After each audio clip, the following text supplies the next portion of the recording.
संस्थाने पूर्ण आपल्या बाजूने प्रतिसाद दिला.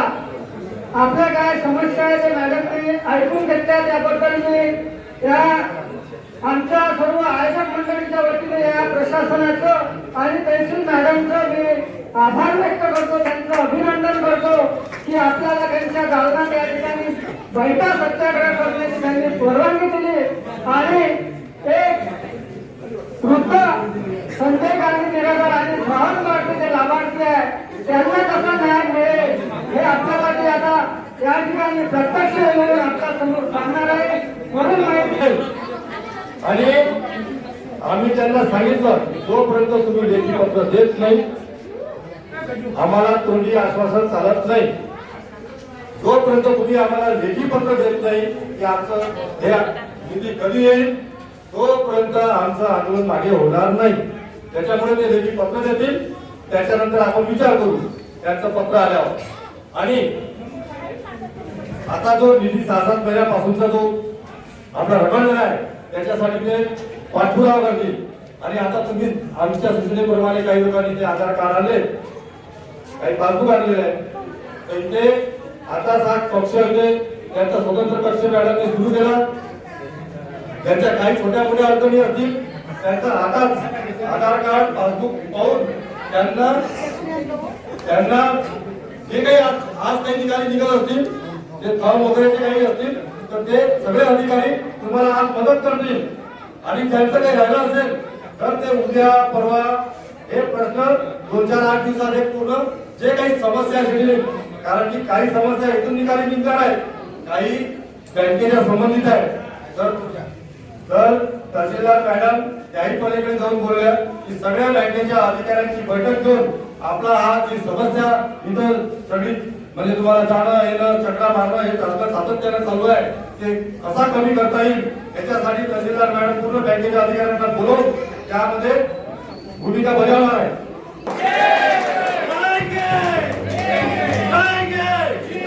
आपण प्रशासनावर दबाव टाकून आपली मागणी पूर्ण करण्याच्या दिशेने एक चांगली वाटचाल आपली आजच्या निमित्ताने झालेली आहे.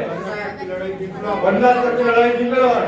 आज आपले पैसे छत्रपती शिवाजी महाराजांचा भारतरत्न विश्वरत्न बाबासाहेब आंबेडकरांचा साहित्य सम्राट क्रांतीच्या साहित्य जनक अण्णाभाऊ साठेंचा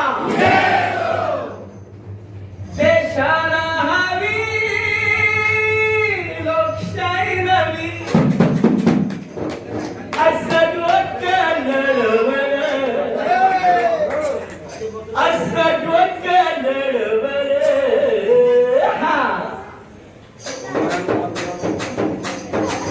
माझ्या भीमान माझ्या भीमान घटनेला हिऱ्या मोत्यानं सजवलं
तो करना माणूस क्या वा वा वा